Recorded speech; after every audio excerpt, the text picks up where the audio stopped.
মহান স্বাধীনতা দিবসে মুক্তিযুদ্ধের শহীদদের স্মরণ করেছে জাতি। স্মৃতিসৌধে রাষ্ট্রপতি প্রধানমন্ত্রীর শ্রদ্ধা।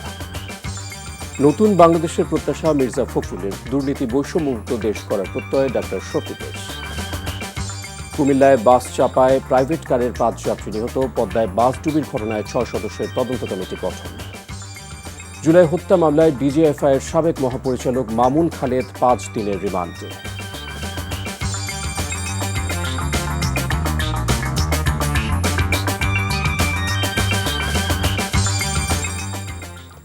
আসসালামু আলাইকুম, মোহাম্মদ ইফতেখার স্বাগত জানাচ্ছি এনটিভির মধ্যরাতের খবরে। গ্রাউন্ড সিমেন্ট শিরোনাম দেখছিলেন, এবার চলে যাব পুরো খবরে।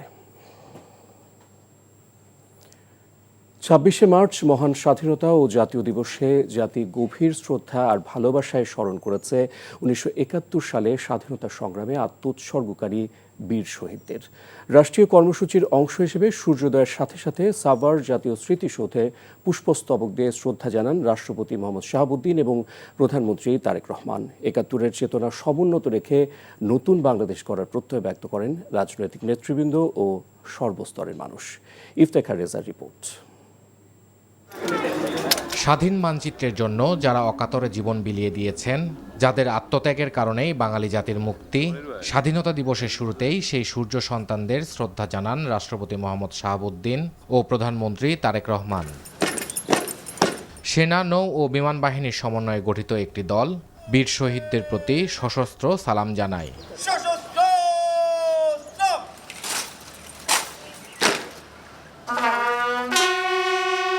এরপর তারেক রহমান বিএনপির কেন্দ্রীয় নেতাদের সাথে নিয়ে দলের পক্ষ থেকে শহীদ বেদিতে পুষ্পস্তবক অর্পণ করেন।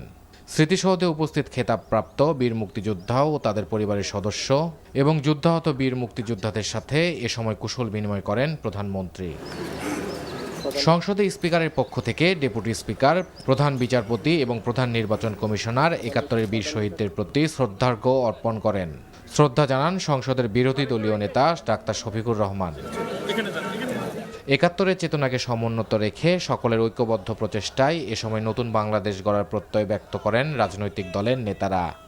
আগামী দিনগুলোতে বাংলাদেশকে সত্যিকার অর্থেই একটা সুখী সমৃদ্ধ বাংলাদেশ গড়ে তুলবার জন্য কাজ করব। একটা অহিংস, দুর্নীতিমুক্ত, বৈষম্যহীন, মানবিক বাংলাদেশ আমরা সবাই মিলে যেন গঠন করতে পারি।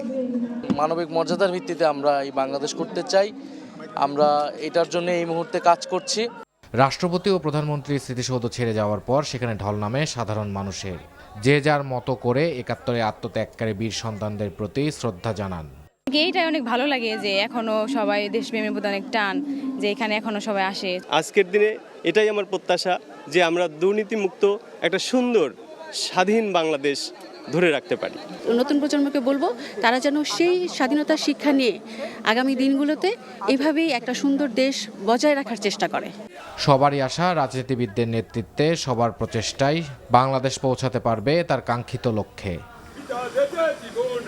লাখো প্রাণের ত্যাগের বিনিময়ে অর্জিত হয় এই স্বাধীনতা।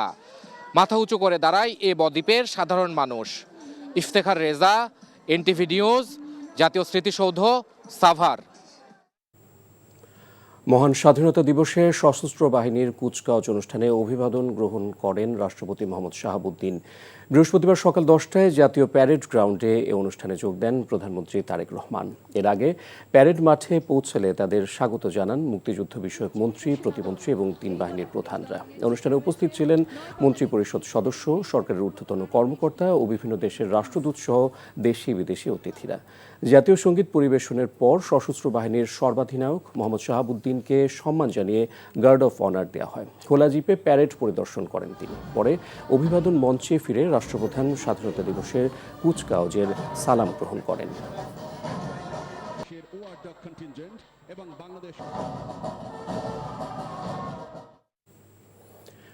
রাজারবাগ পুলিশ লাইন স্বাধীনতা যুদ্ধ ঘোষণার প্রথম ভিত্তি বলে মন্তব্য করেছেন স্বরাষ্ট্রমন্ত্রী সালাউদ্দিন আহমদ।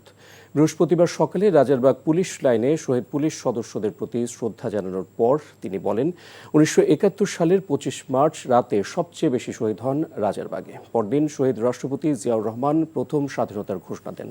পরে শেখ মুজিবুর রহমানের পক্ষে আবারও ঘোষণা দেওয়া হয়। ডিজিএফআইয়ের সাবেক মহাপরিচালক শেখ মামুন খালেদের গ্রেফতার বিষয়ে কোনো মন্তব্য করেননি স্বরাষ্ট্রমন্ত্রী। হাদির হত্যাকারীদের ফিরিয়ে আনতে ভারতের সঙ্গে কূটনৈতিক প্রচেষ্টা চলছে বলে জানান তিনি।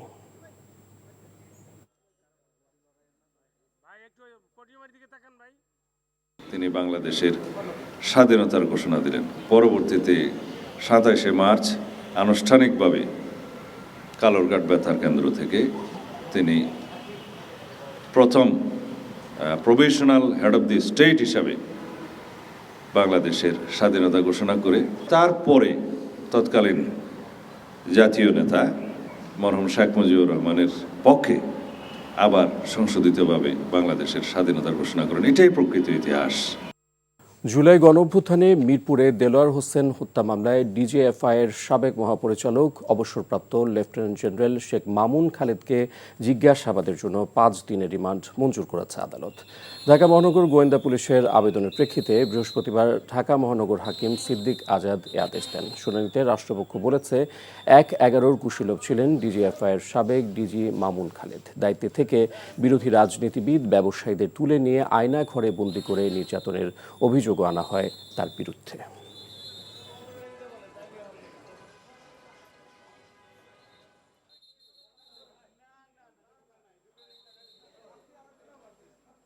সে আদালতে স্বীকার করেছে সে ডিজিএফআইয়ের প্রধান ছিল। ডিজিএফআইয়ের প্রধান থাকাকালীন অবস্থায় সেই আয়নাগরের সৃষ্টি করা হয়েছিল।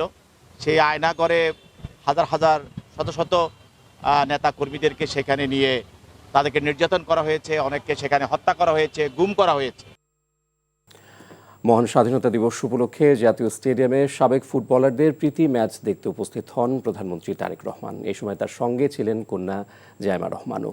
বাংলাদেশ ফুটবল ফেডারেশন বাফুফে আয়োজিত এই ম্যাচে লাল ও সবুজ দলে ভাগ হয়ে অংশ নেন সাবেক তারকা ফুটবলাররা। এই সময় প্রধানমন্ত্রীকে খেলোয়াড় ও ফেডারেশন কর্তাদের সঙ্গে পরিচয় করিয়ে দেন যুব ও ক্রীড়া প্রতিমন্ত্রী আমিনুল হক। উপস্থিত ছিলেন মন্ত্রিপরিষদের একাধিক সদস্য ও বেশ কয়েকজন সংসদ সদস্য। এই সময় পুরো স্টেডিয়াম প্রদক্ষিণ করে গ্যালারিতে থাকা সমর্থকদের সঙ্গে শুভেচ্ছা বিনিময় করেন প্রধানমন্ত্রী। সাবেক ফুটবলারদের সমন্বয়ে লাল সবুজে গড়া দলে আমিনুল হক ছাড়াও খেলেছেন সাইদ হাসান খান কানন, রুমন বিন ওয়ালি সাব্বির, আলফাজ আহমেদ, শফিকুল ইসলাম মানিক।